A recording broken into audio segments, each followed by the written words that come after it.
Всем привет, меня зовут Веруша, и осторожно, в этом видео будет много букв, слов, размышлений. Я хочу поразмышлять сегодня на тему того, насколько много информации в интернете, просто какое-то безумное количество, которое засоряет, что называется, эфир, нашу голову, и человек просто как лавина на него все вот это вот обрушивается. Если посмотреть даже площадку Дзен, которая тоже у нас после новостей сразу же показывается, там тебе и психология, и как сделать так, чтобы полюбила тебя девушка, и кулинария, и детские каналы, и какие-то там интервью, не интервью, и все вот так вот на тебя просто сваливается.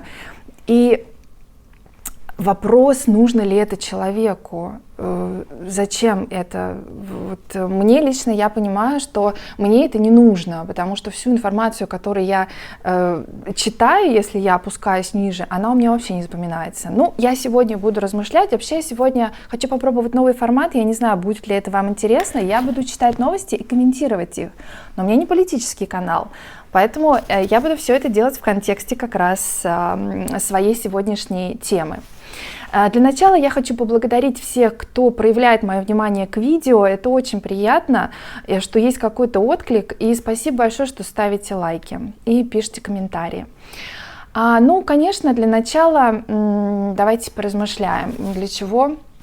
Я думаю, что многие, те, кто размышляет, думают, как все устроено, для чего что-то делается. Конечно, медиапространство, оно в первую очередь направлено на то, чтобы, ну, я говорю там, например, про телевизор тот же самый, про кино, про голливудское кино, в первую очередь, которое показывает нам определенные сценарии и задает темп, и задает определенную повестку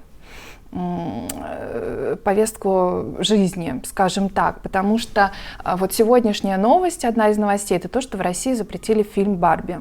Мне на самом деле нравится, что в России стараются сохранить вот эти вот наши ценности, семейные ценности, и там, насколько я знаю, «Барби» не смотрела. Если вы смотрели, напишите, пожалуйста, в комментариях, как вам фильм, вообще стоит ли его посмотреть, про гендерное неравенство, да. Ну, в принципе, в Голливуде все понятно. То есть там, если раньше, например, была повестка в Голливуде, там, например, чтобы в фильме был обязательно белокожий, темнокожий, причем темнокожий обязательно должен быть очень хорошим, добрым, вот со всеми положительными качествами, а светлокожий он такой, может быть, антигероем. Чтобы было обязательно там нетрадиционной ориентации человек, чтобы там какой-то инвалид был. То есть вот всех в одну, вот просто вот всех соединяют в одном фильме. Это, естественно, делается специально, чтобы обратить на это все внимание. И по голливудским фильмам можно понять, в принципе, что нам хотят донести, что нам хотят, даже не то, что донести, а нас хотят так воспитывать. Вот Запад, например, идет, на мой личный взгляд, просто по пути разрушения. Все то, что они делают, особенно это касается фильмов, да, вот это видно, это, конечно, полностью вообще рушит абсолютно что-то такое нормальное, что было раньше. Так, новости. Я сказала, да, про Барби. Значит, я читала новости там. Ну вот новость, например, мне понравилась, которая, она была, по-моему, день назад. То, что запрещает первая страна Франция, которая запрещает самокаты брать в аренду. Вот это мне тоже новость понравилась, потому что, вы знаете, эти самокаты, это как сумасшедшие вообще носятся на них, и много случаев, когда просто люди остаются инвалидами, надо что-то с этими самокатами однозначно делать. Так, я буду читать новости, как я вам сказала, я сейчас начну. Значит, я не знаю, я сказала или нет, у меня не политический канал, поэтому я не претендую на комментарии какие-то политические, если будет какое-то желание написать. Вот, я просто рассуждаю, и вот.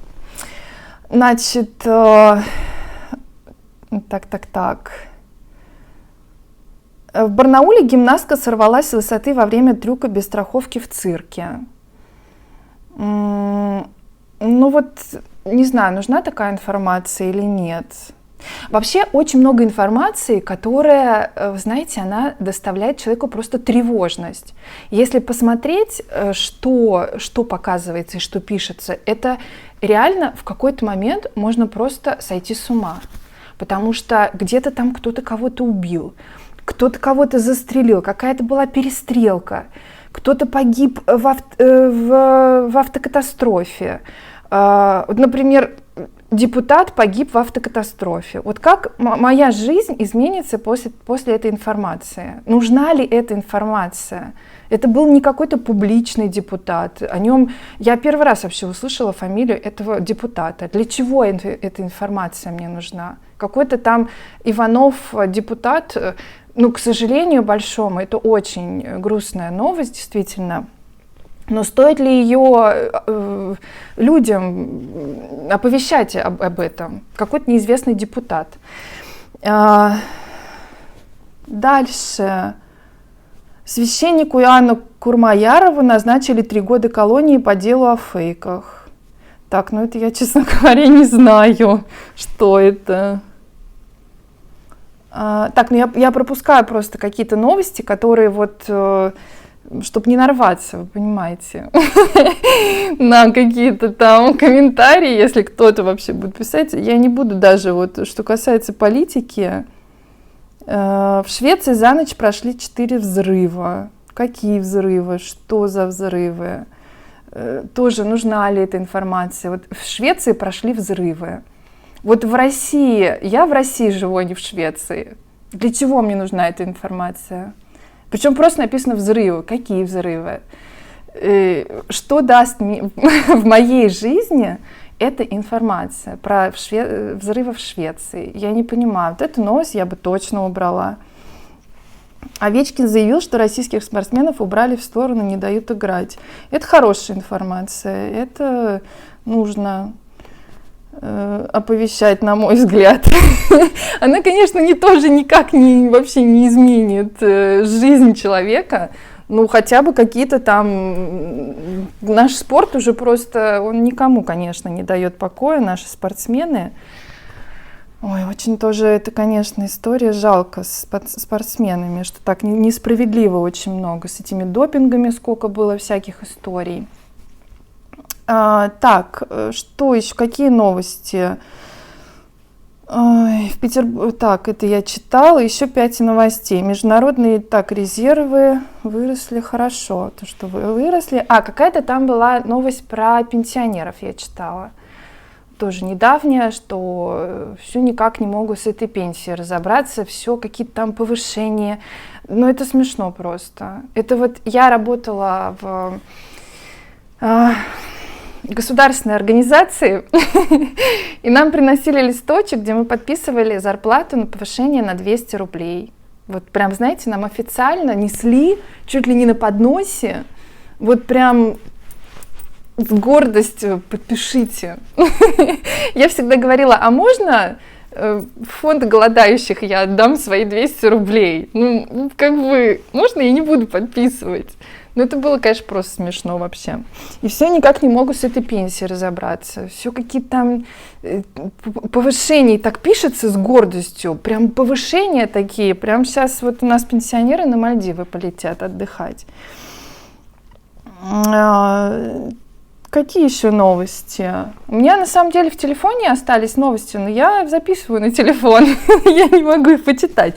Вот, значит, то, что вы вот в новости я читаю, да, и потом мы спускаемся с вами вниз, и начинается здесь запредельная скорость КАМАЗа, грузовой автомобиль разгоняется. 131 тысяча просмотров. Ну окей, ладно, может это кому-то интересно. Дальше, тут тебе, пожалуйста, сразу, какой срок? Создаем уют в комнате. Оп, сразу с грузовика мы вниз видео, сразу тут уют в комнате создается. 21 тысяча просмотров. Ну ладно, окей, хорошо. Правда, тоже не знаю, нужно ли это. Дальше киндер-сюрприз. Киндер-сюрприз для кукол. 8006 просмотров. Тут тебе вот уже детское что-то пошло. То есть мозг, да, сразу с КамАЗ, уют, киндеры. И все это рядом находится. Все, дальше листаем. Вот АСМР, девушка тут с микрофоном. Макияж с азиатскими губами. Вот тебе, пожалуйста, собаки. История любви 58-летнего Рената Ибрагимова. Вот тоже сразу же, оп. И вот это просто такие качели информационные, которые просто настолько, правда, засоряют, на мой личный взгляд, голову. Вы не задумывались о том, что вообще эта информация действительно, она никак не откладывается. Я, например, когда читала что-то там про психологию, у нас, в принципе, сейчас, да, огромное количество молодежи, которая вот смотрит тиктоки, которые короткие видео, и большую информацию не воспринимает никак. Поэтому я, например, открываю что-то по психологии, читаю, и там совсем чуть-чуть, какой-то оторванный текст. Что это, для чего это? Потому что формат такой. Потому что если ты напишешь больше, тебя читать не будут. Так же, как и видео, которые там снимают, очень короткие. Потому что боятся, что смотреть-то не будут. Никто не смотрит длинные видео. Вот, и поэтому я не знаю, я против такой информации в плане, как-то надо ее фильтровать. Это вот посмотрите, это вот вы спускаетесь, да, это же она бесконечная, просто бесконечная. Здесь тебе и что грозит Илону Маску, он крутил романы на стороне, танк против трактора, все это просто вот зачем? Я не понимаю этого. Конечно, это можно не смотреть. То есть мне может кто-то сказать, а что ты смотришь? Не спускайся. А я и не смотрю. Дело в том, что я и не смотрю, и вам не советую мешать вот эту информацию, потому что очень важно, как мы в течение дня, что мы думаем. Наши мысли очень важны. А вот эта вот перебойная информация, она нас не делает никак, не мотивирует. Вот можно очень, я советую смотреть какие-то мотивирующие видео. Это вот классно, да.